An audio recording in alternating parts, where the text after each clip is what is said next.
Welcome to The Holistic Entrepreneur with holistic nurse practitioner, success coach, and best-selling author, Bonnie Gressel.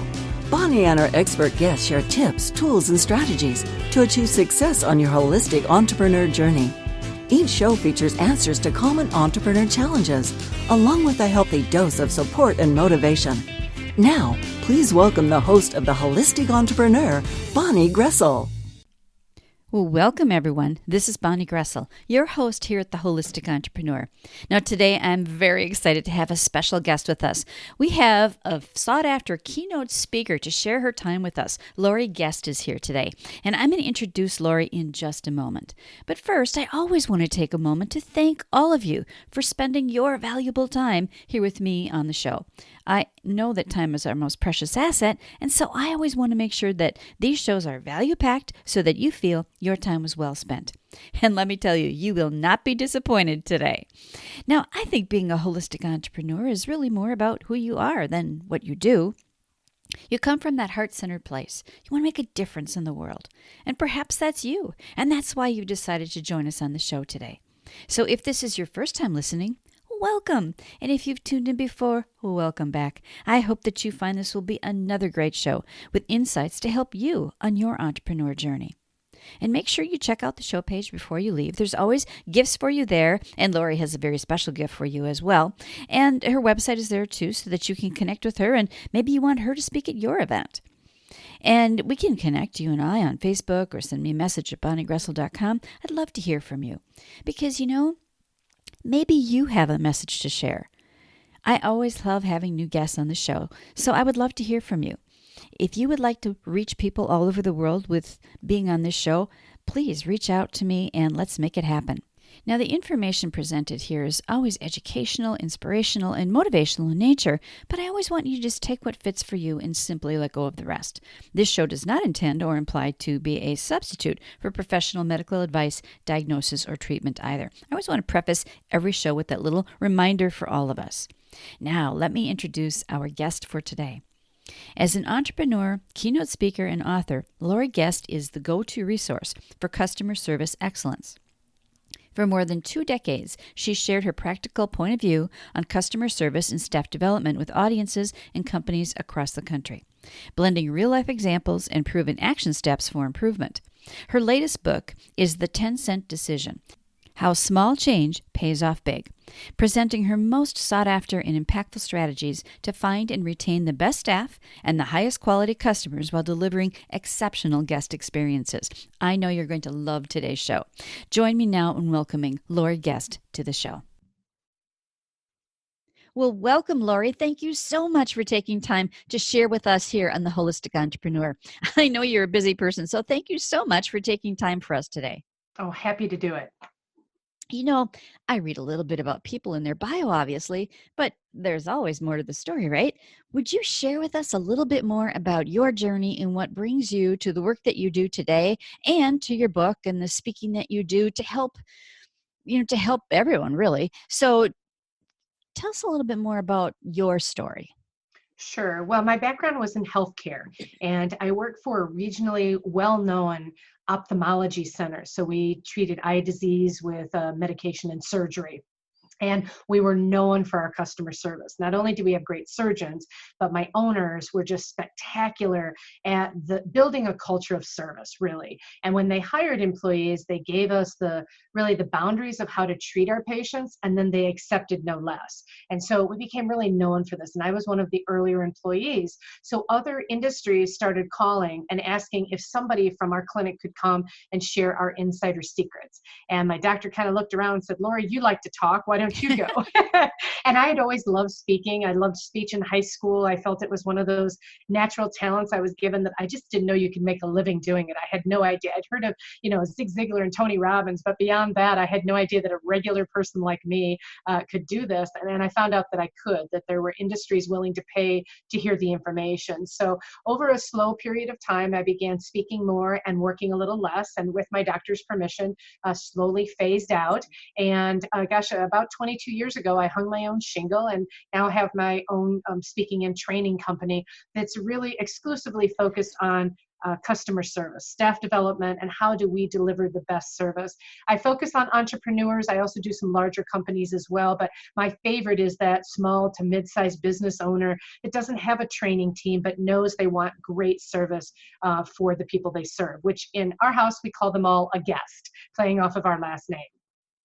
Yeah, and I was going to ask you that actually. That is really your last name, right? It really You is. didn't change it for this. I did, and I joke that, it took me forever to find a man whose last name is what I wanted to be. And now looking back, I should have been looking for Tom Skinny, and my life would be so much better. Oh, that's funny. I think it's very interesting, Laurie, that you started, you started in healthcare. So did I. I'm a nurse practitioner. And I think it's important wherever you are to have good customer service. But holy cow, when you're in a physician's office, whether it's an eye doctor or a cardiologist or whatever, those people, those guests, right, are scared to begin with. Mm-hmm. And it's so critically important. So I love that you started in healthcare and are bringing sort of that elsewhere because it's needed everywhere. Yes, and the interesting thing about healthcare is, and I think most practitioners would agree with this, they don't receive that training when they're in school. They learn how to diagnose and treat things and how to spin the dials, as I like to call it. And where are they going to get the knowledge of how to have generation after generation of staff that know how to treat our customers? You just can't go into it with just common sense. You have to actually build that culture and be very diligent about it, no matter what size your business is. Oh, absolutely. So what was your, you started with speaking, it sounded like. You slowly throughout the, from your practice with the ophthalmology group to speaking as your business. What was the inspiration for the book? Where did that sort of come about in that whole sequence? Well, they tell us as speakers, we should always write the book that's dying to come out of us, that has to come out of us. And for me, my first book was on personal retreats, Get Away, Get a Plan. It's called Wrapped in Stillness, a personal retreat guide. And that's the book that just had to get out of me. If I was only going to have one in my entire life, that is what I would consider a touchy-feely, get your act together kind of book. But when it comes to a corporate audience where people are really looking to how to attract and keep new customers, the touchy-feely retreat guide is not going to get it done. And I started to reflect on, why was I not writing a customer service book? I have a lot to say. Why is that not the book that's flying out of me? And I realized it one day, almost like a bolt of lightning. I realized because everything that needs to be said about customer service has already been said by somebody else. That was my deterrent. That's the reason I wasn't doing it, because so many people think that customer service is common sense. What new light can I shine on this? And so all of my colleagues and several of my clients were like, you should take all your good ideas, and they need to be in a book. People need to hear these ideas because they're really good, and etc. So I signed up for a writing retreat. It was a digital writing retreat, and the person who was hosting it, she gave us a writing prompt in the first section of the event and said, I want you to go away for a half hour, and I want you to write nonstop using this prompt. And here it is: Dear Reader. That was the prompt, Dear Reader. So when I went away and started writing, I said, right off the top of my head, without any thinking, I typed, Dear Reader, what could I possibly have to say about customer service that you haven't already heard? Well, I've got lots to say, because if everybody understood all of this, we wouldn't need any customer service speakers. And yet there are thousands of us. So there's obviously something to learn. And then the second half was, but why should you listen to me? And then that's when it hit that I've been an entrepreneur since I was 5 years old. And so that became the basis of the stories. Every chapter starts out with a story of entrepreneurship starting from when I was 5. So I think it goes 5, 8, 12, 16, on up to my current age now. What did I build and what did I learn about customer service from that experience? So that's really how the core of the book got started. Oh, fascinating. I love how whoever the presenter was at your retreat, how they did that, because I always say, okay, you have to speak to your ideal reader. That's who you're talking to, which is kind of how you put that together. And, the other thing that you said that I thought was interesting is, well, everything's been said before.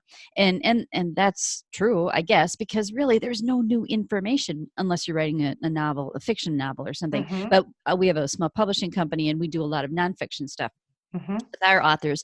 And there is no new information, but you put your own spin on it. It becomes the Laurie Guest way, And it it becomes resonates with some people. Yeah. exactly. And it becomes the words you choose, or most importantly, the stories that you tell. Yeah. My stories are the unique thing about me. And your Hmm. stories are your unique thing about you. So if we can draw from those, now they have to be good stories, they have to be ones that you want to read. But if we can draw from that, then it becomes a little more unique. The way the title actually came to be, the 10-cent decision piece, is because I have always been talking about low cost, no cost, things that people can do that impact your guest. And I see it almost like dimes. We'll be walking down the street, and my husband and I happen to always bend over and pick up the coins we find, and we actually collect them, we save them. So we've been doing that through our entire relationship, and we have well over $500 now of coins that we found on the street over the last 20 years. But what you will see is a lot of people who just step over the dimes. So I've started to ask people, do you reach it down and pick up a coin? And I cannot believe the huge volume of people, Bonnie, that say no, they step over it. Really? You step over a dime? What, why would you step over it? And the answer is not, not worth my time. And I'm thinking, how long does it take you to reach down and pick up a dime? Because if you stack a bunch of dimes, right, they become $1, and a bunch of dollars becomes 10 and upward. And I just found it so interesting that there are 10-cent decisions, meaning very small things you can do that cost you nothing, that over time can make a big impact if we stack one on top of the other. So that's kind of the basis of the title. Oh, I love that. Yeah, and I am one of those people who picks up the coins. Why Of would we course, not? I yeah. just don't understand that. So, you said something else a little bit ago that kind of triggered something in me, and I'd like to talk about it a little bit more. You said something about common sense, which I think a lot of this stuff, because I've read your book, which is awesome, by the way. Thank you. Um, a lot of the stuff is common sense. It's kind of like, picking up the dime that you find on the Mm-hmm. ground. That's Mm-hmm. to me, that's common sense. So, Mm-hmm. can you elaborate a little bit on that? Because so much of this stuff, has been said before and is common sense, yet people don't do it. Well, exactly. And I'm getting very intrigued with a deeper dive into this concept. This particular thing we're going to talk about is not in the book right now, but it has come as a result of talking to people like you who are asking about common sense. And here's my response. Common sense is not common because I think it comes to us in 5 key ways, and none of us have the same situation. So, for example, common sense, first of all, comes from the environment in which you were raised. Who were your role models? And what was their common sense? What was their way of treating others? That became the image that you likely followed. So you and I were not raised in the same home. So right there out of the gate, our common sense is not the same. So where you were raised. Secondly, what generation were you born in? So common sense is a little different for my 19 and 23-year-olds than it is maybe for my parents. Hmm. So the generation in which you were born. I think your personality. Introverted people and extroverted people have a different approach to any situation. And so you might think it's common sense for me to get up out of my chair and greet a customer, make eye contact, smile, shake their hand. That just comes naturally to me and probably to you as well because we are extroverted people. But to an introverted person, it takes every ounce of their being to treat somebody that way because it doesn't come naturally to them. The fourth of the fifth piece would be, where did you used to work? Prior to working for me, where did you used to work? And what was the approved culture there? So if you could interact and transact with your guest, but you never had to show them great service and that was just fine, you weren't at risk of losing your job if you treated people that way, then that became the norm for you. And then finally, and probably the most important, is what environment are you working in today? So let's say that you and I both work at a bank and you've been there for 20 years and I was hired today. And they bring me and we're both tellers and they put me right next to you in the teller line. You now are my role model. So if you are treating our bank customers spectacular way, I'll just with common sense realize, okay, that's how they do it here. But if you are on a downhill spiral because you've been doing this for 20 years and you're burnt out and you're done, and the example you give me isn't a good one, then I believe that is the approved culture. So if we did a deep dive into each one of these 5 areas, there's no way that we all come to the same, all come to the table with the same sense. Sounds like another book in the making, Laurie. It does. And I didn't realize it, honestly, until I started talking about, people would ask me in interviews like this, well, isn't customer service just common sense? And it was becoming one of the most popular questions I was being asked. And I thought, well, yeah, it is common sense. Maybe that's why I didn't write the book sooner. But then how can we unravel that? How can we dispute Mhm. the fact? Because there is no such thing as common. Right. That's a really good point. I mean, I never really thought about before. I mean, you just call it common sense, but you're right. Everyone is so different and comes from different backgrounds and all the things that you just illustrated. And there's no way that we can be the same, so it's not common. Exactly. How did it get that term? It's very interesting. So I think it's time Yeah. to dig a little deeper into that concept. I always said I only had one book in me, and now I think actually I might have a third and a fourth. So I get really excited about, oh my Mhm. gosh, am I not done writing yet? Because it doesn't come easy. It's not an easy task, that's for sure. Yeah, but that's so common because we know a lot of people who have, think they have one book in them, right? Hmm. And then they go on to write other books. And, my husband and I have done that as well. So I think it's just once you know you can do it and you've got more Hmm. to say, I think as you, and you've been on other, podcasts and things before, and then you do a lot of speaking, talking to other business leaders, you find that you have so much more to share. And I think life is too short to let that go to waste. So I believe in sharing what you have. Oh, absolutely. And I think anybody listening who thinks, oh my gosh, I'm just fill in the blank, Yeah. right? I hate that phrase. Get rid of the just and say, what is it that you can share in your industry, in your niche, whatever, even if it's in the form of a blog or an article. And my big tip would be is get your thoughts out on paper and don't worry about it being perfect. That's what you give it to a professional editor and copywriter for, to make your words, put the verbs all in the right space, as I like to say. But if the ideas are in you, let them come out. Don't hold them back. This should be a place for sharing. Is exactly right. Oh, I so agree. I so agree. So there's something I want to ask you about what we're talking about right now before we go on to another topic, because I don't know how you handle this or if you have had to deal with it in your presentations. The person who is an introvert versus an extrovert. And they say, and it takes every ounce of their being to, do what I think just comes natural. So how are there tips that you give companies that you work with or leaders to help them to deal with the person who is sort of more on the introverted side? Well, I think one of the first things we can do is an exercise where we force others to step out just a little bit in a safe Mm. situation. So, for example, if you and I really want to understand how an introvert feels, take us to a meeting where we are dying to participate and then not allow us to do so. Yeah. So we figuratively have our mouth taped shut and our hands are tied to the chair and we have to just sit there and listen. That would be painful for us. Would you agree? Oh yeah, yeah. Yeah, painful because we got something to say about any topic. You throw it out, Right. we're there, right? And it would just be painful. Well, that's what it must feel like to an introverted person who's being forced to Mm. stand up and participate. And I don't like how that feels. I don't want anybody to make me be something that I'm not. Mhm. So I don't think we make people be a certain way. I think what we have to do is hire for the right spot. So, in other words, Mm. if this position requires you to be extroverted, to get up and approach people and be these certain characteristics, then shame on me if I hire somebody who clearly presents without those characteristics. I think that's a hiring error more than it is a training issue. Mm. Oh, that's a Because I good don't know point. how I'm going to force you to be something that you're not. I can try to give you some skills and I can try to give you some confidence. But if you are a true introvert, you are who you are. Why would I try Mhm. and change you? Oh, that's so true. And coming from a healthcare background as well, I mean, there are people who are meant to work in the lab, They are right? so meant to work in the lab. Yeah, because they're comfortable there. And here's what's interesting is the last place that I should be is the lab because Right. my attention to detail is too lacking. I am not dot the I's and cross the T's, but boy, can I talk. And so, and so I had to figure out early on, where's my path? When I first went to school, I went to school for x-ray taking in the chiropractic world. So I took spinal x-rays and you better have attention to detail. And I was very, very careful and did all the things I was supposed to do, but I could tell that that was not my gift. Where somebody else I was working with, she belonged in the x-ray lab.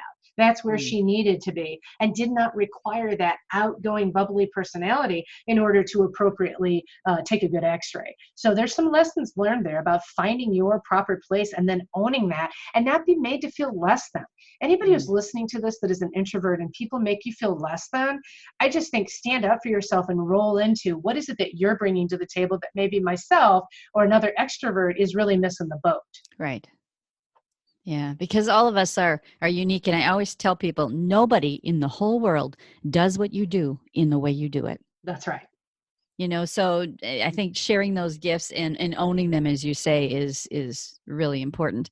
In your book, you talk about assumptions that customer service teams and leaders and stuff make about customer service, about their guests, but they get some of that stuff wrong. What have you found along your journeys that about the assumptions that they make that really aren't very accurate? Well, I think assumptions can be made. One of the most important ones is how a person looks impacts what they're going to buy.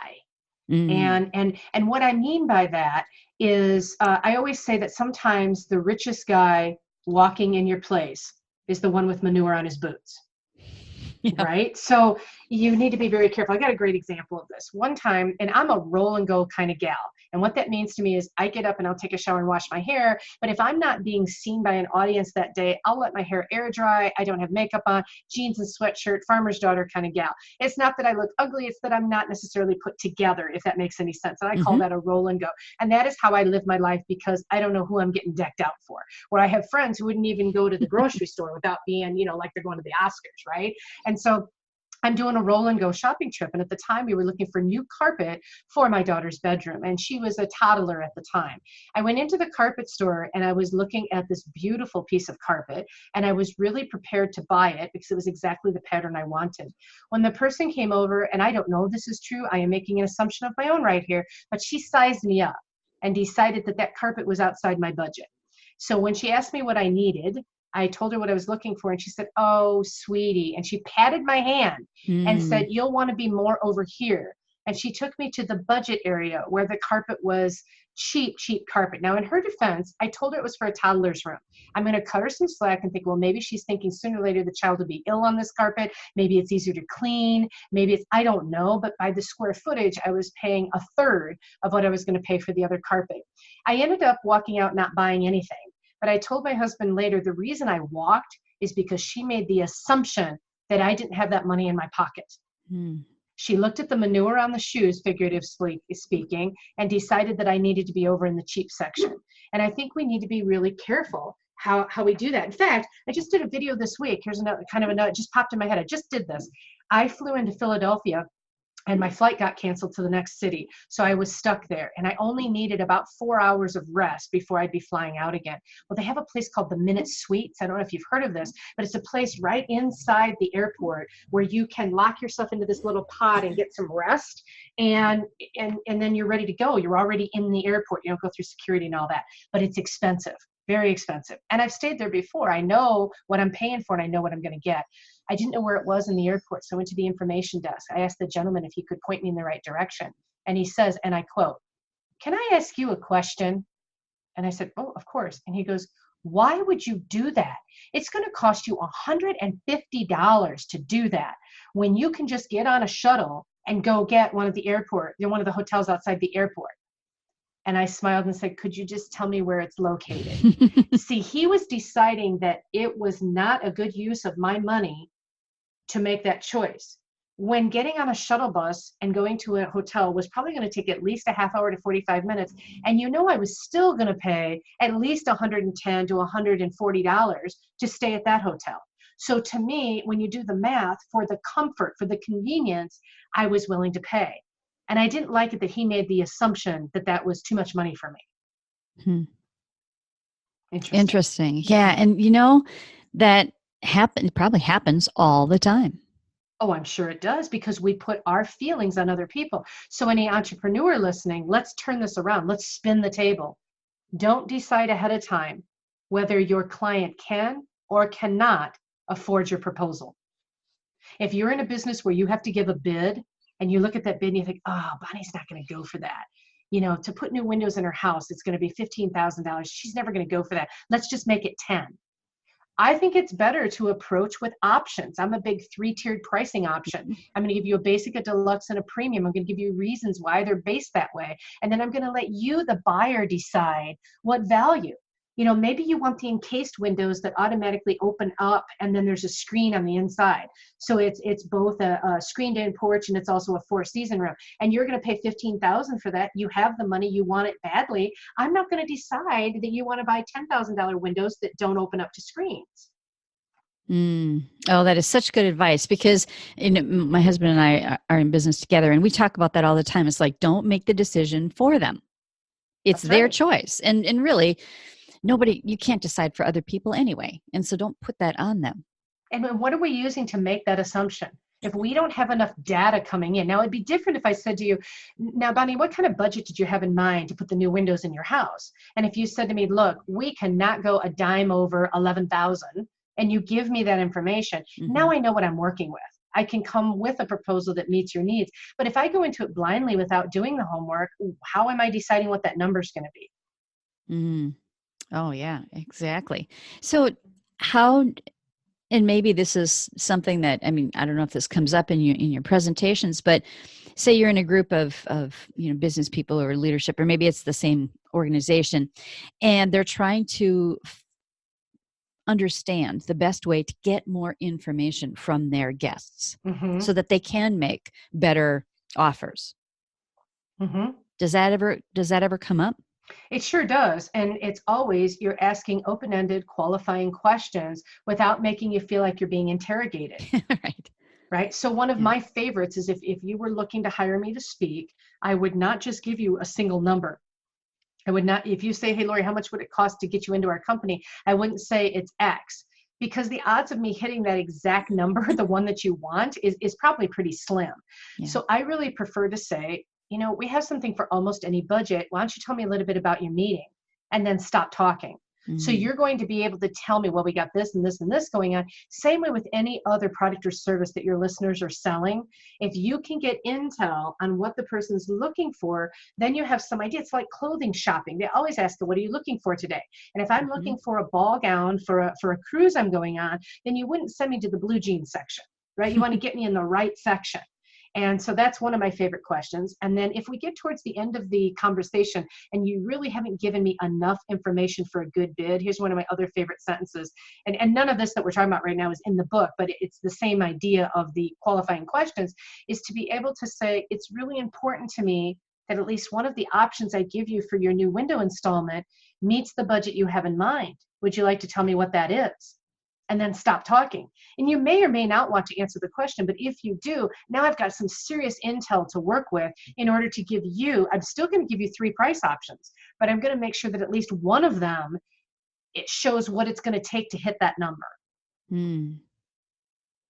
Oh, I love that. I love that. We could talk about this stuff all day because it's so important, and people just I don't think people sometimes pay enough attention to it in businesses. We were chatting a little bit before we got on the air today, and I love it that when we go to our favorite restaurant, they know what I'm going to order to drink. They know what I'm going to order probably for food, because I pretty much have always the same thing. And you feel like it's Cheers, from the TV show. So I'm sure that there's been a ton of lessons that you've learned along this journey, interacting with so many business people. What's the best or biggest lesson or aha that you've learned in dealing with companies who just either they do a good job or maybe they don't do a good job, and that's why you're speaking to their group? Exactly. Well, we have a division of my company that does secret shopping. So for over 15 years, people have hired us to pretend to be a patient, a patron, a client, or a customer. It's just a hoot of a job. I just love it. And so I'll use that as my example, is that what I find is that companies that don't wow us is when their frontline people have become robotic. That they are just inserting the recording that is the right answer for this particular situation. And they are so robotic that they haven't connected with me at all. And then companies who really make a great impression on me, they have figured out a way to really, give that air of familiarity that we're talking about. So that when I do walk into my Chinese restaurant, she is yelling my order as I'm sliding in the booth, just confirming that today I want my usual. I wouldn't go to any other Chinese restaurant in our town except for this one particular place because she knows me when I walk in the door. I'm her norm. Well, I used to think I was special till one day I realized she does that with everybody. Everybody you meet will be, oh yeah, I go to Maryland. That's not even the name of the restaurant. It's called Yin Ching, but everybody calls it Maryland's because that's the name of the lady who owns it. Now, if she can do that with fried rice, why can't others do it with real estate and banking and any other service you want to think of? There is the ability to do that. My dry cleaner, when he sees my car pull in the parking spot right in front of the windows, I can already see the wheel turning because he's pulling my dry cleaning order up. That's cool. Wow. Yeah, that is. I mean, it gives you that, in my mind, it gives you that family feeling. It's like we all belong. That's right. Yeah. And you don't want to go anywhere else. Mm-hmm. Think of the type of services that most of us do not want to give up without a fight. For most of us, it's our hairdresser. Mm-hmm. Once you get connected to your stylist, he or she really has a window into your life that nobody else has. I believe it's something about the hand contact and the captive audience for 30 to 40 minutes. Yeah. I've gone to the same person for 23 years. Now we're going to be relocating in the near future to a different state. And it's just the weirdest feeling to think I'm going to have to find somebody new and they will never be Kelly. Yeah. Whoever that new person is, they got a big hole to fill because I've got 23 years of social capital built up with Kelly. Mm. Yeah. Oh, so true. I know that, we could go on and on about this, but I know that, people are busy and all of that, and their brain is probably full of stuff already today. So if there's like one thing that you really want our listeners to walk away with from our conversation today, Laurie, what do you think that one really important thing would be? Well, I think the really important thing is small things matter.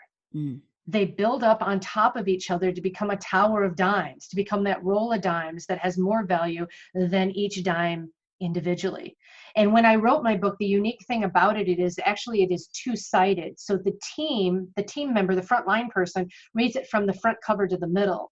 And then when you flip it over, the leaders of the team read it from the back cover to the middle. So in other words, half the book is upside down, and you can read it from either direction. There's no duplicated copy in it. And I believe that's because there should be an integrated approach to customer service. The whole team should read the whole book. But if you can see it from the other guy's goggles, the other side of the table, so to speak, it allows us to go, okay, yeah, I get that. So that we are a unified team in how we treat our guests. And that's where the big lessons are. I love that. I love that golden nugget. That's such valuable information to share because it's so simple, and yet people need to pay attention to it. I know, Laurie, people are going to want more of you. They're going to want to maybe, have you speak to their organization or their group, and certainly look at your book. How can everyone get more of Laurie Guest? Well, I love that. You can come get more at the website is myname.com. So it's laurieguest.com. And I know you'll have links to it in the post wording, so they can go see the proper spelling there. And then if they're just specifically interested in checking out the book, we have a separate website for that. It's called 10centdecision.com. And you can either spell out 10 cent or you can put the 10. Either way, it ends up on the same spot. And we do also have a listener code. If people want to put in the discount word podcast when it's time to check out, it takes, I think, 20% off the book for them. And then we know that they listened to us today and are trying to put into action the things that we talked about in just a few minutes. Oh, awesome. I have thoroughly enjoyed our conversation today, Laurie. Thank you so much for taking your time. I know when you're not in an airport and trying to, get some rest in a pod or whatever, I'm so glad that you're able to take time to share with all of our listeners here at The Holistic Entrepreneur. Well, thanks for your interest. You've been listening to The Holistic Entrepreneur, hosted by Bonnie Gressel. The Holistic Entrepreneur has been brought to you by M&B Global Solutions, your source for individualized coaching for entrepreneurs and authors, along with book editing and publishing services. To learn more, go to mandbglobalsolutions.com.